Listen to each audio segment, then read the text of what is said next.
नमस्कार, मैं हूं राजीव रंजन नाग और आप देख रहे हैं न्यूज ट्रैक 24x7.com। इन कुत्तों को सुनिए।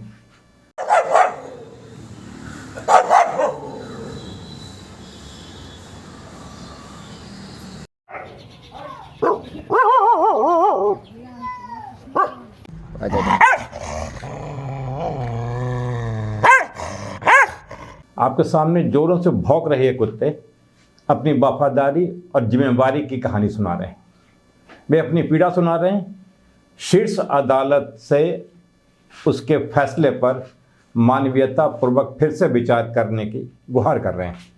इन आवारा कुत्तों के एक प्रतिनिधि शेरू, इनका नाम शेरू भाई है, ने देश के मुख्य न्यायाधीश को एक पत्र लिखकर बताया है कि मेरा नाम शेरू भाई है, जन्म का कोई सर्टिफिकेट नहीं, बाप का पता नहीं और माँ बस याद है, वो बारिश में मुझे अपने पंजों में छुपा लेती थी।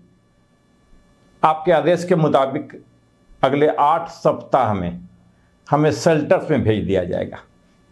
हमारे जैसे लगभग 10 लाख अनचाहे नागरिक हैं। अगर हम आपको उठाकर ले जाएं तो चूहों की गिनती बढ़ जाएगी, रात में सिक्योरिटी अलार्म बंद हो जाएगा, चोर आपकी कमाई उड़ा ले जाएंगे। मालिक हम भी इस शहर का हिस्सा हैं, यह शहर हमारा भी है।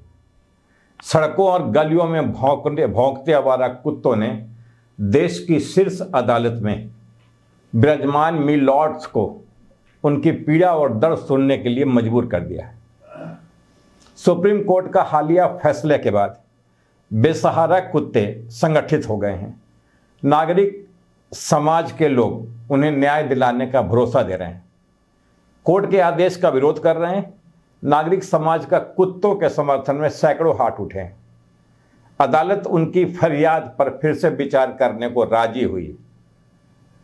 जॉन अब्राहम, जाह्नवी कपूर, वरुण धवन, सान्या मल्होत्रा और रवीना टंडन सरीखे अभिनेता या अभिनेत्रियां बेजुबान कुत्तों के बचाव में आगे आ गए। राजधानी दिल्ली, गुड़गांव, फैजाबाद और नोएडा आदि उपनगरीय महानगर में आवारा कुत्तों का इतना भयावह आतंक है कि इन आक्रामक हो रहे कुत्तों के बारे में सुप्रीम कोर्ट को स्वतः संज्ञान लेना पड़ा। आवारा कुत्तों के आतंक की यह इतनी गंभीर समस्या थी कि देश के प्रमुख अखबारों में यह सुर्खियां बनी।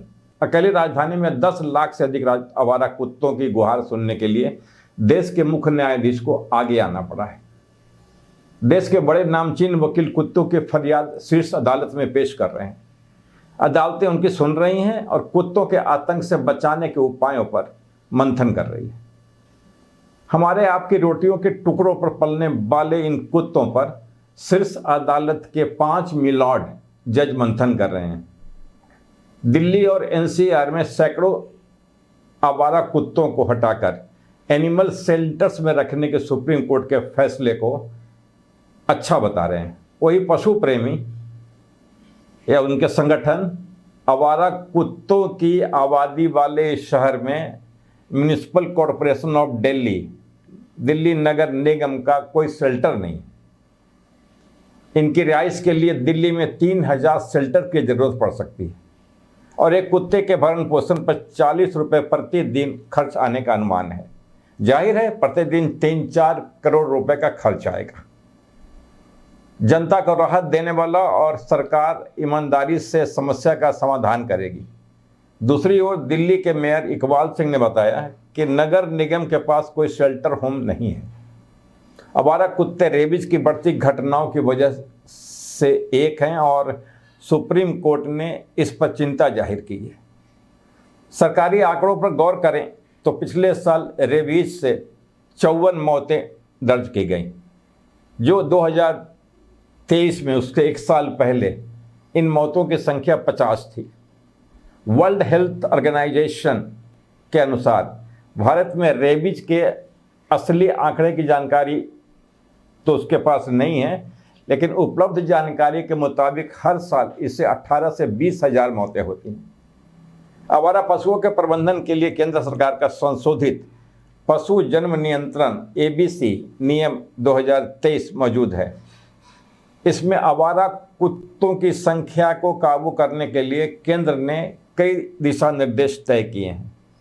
जस्टिस जेबी पारदीवाला और जस्टिस आर महादेवन इतने गुस्से में थे कि उन्होंने एबीसी नियम 2023 को बेतुका बता दिया।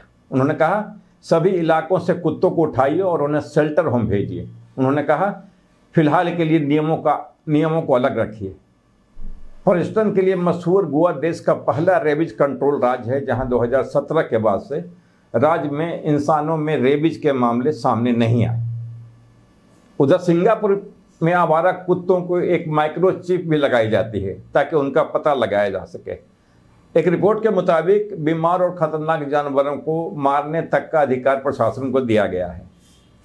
1 अप्रैल 2025 को लोकसभा, 4 महीने पहले लगभग, लोकसभा में केंद्रीय fisheries minister professor SP Singh Baghel ने बताया कि 2024 में देश भर में करीब 37,15,000 डॉग बाइट के मामले दर्ज हुए। वहीं साल 23 में करीब 30,52,000 ऐसे मामले सामने आए थे।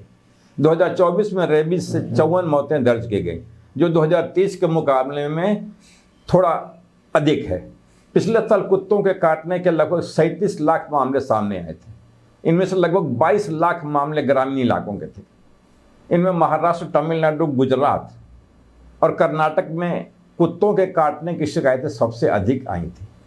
वर्ष 2023 में कुत्तों के काटने के 30 लाख मामले सामने आए थे, जबकि इस साल इनकी संख्या में कमी आई है।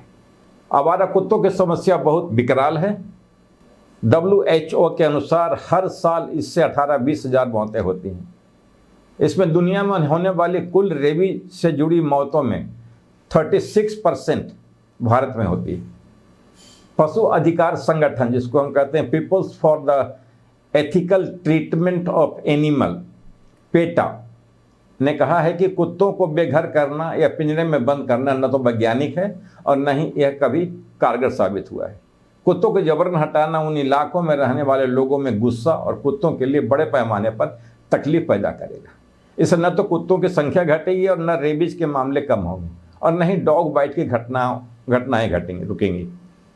भारत में रिपोर्ट किए गए कुल रेबीज मामलों में मौतों में से लगभग 30 से 60% 15 साल से कम उम्र के बच्चे होते हैं, क्योंकि बच्चों में होने वाले कई काटने के मामले पहचाने या रिपोर्ट नहीं किए जाते हैं।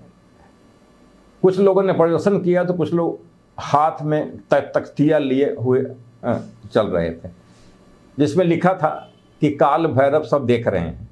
यहाँ तक कि श्राद्ध के अवसर पर गाय, कौवे व कुत्ते के लिए अन्न ग्रास निकाला जाता है। सदियों से मनुष्य के अंग संग कुत्ता रहा है। कहा जाता है कि पांडवों के स्वर्गारोहण के वक्त उनके साथ एक श्वान चला था, लेकिन आज शहरों में फ्लैट संस्कृति में पालतू जानवरों की भूमिका खत्म होने से वे सड़कों पर आ गए हैं। भूटान वित्त पोषित अभियान के जरिए कुत्तों की पूर्ण नसबंदी वाला पहला देश है। आज के वीडियो में बस इतना ही। इंडिपेंडेंट जर्नलिज्म को सपोर्ट करिए, शेयर करिए। बहुत शुक्रिया आपका।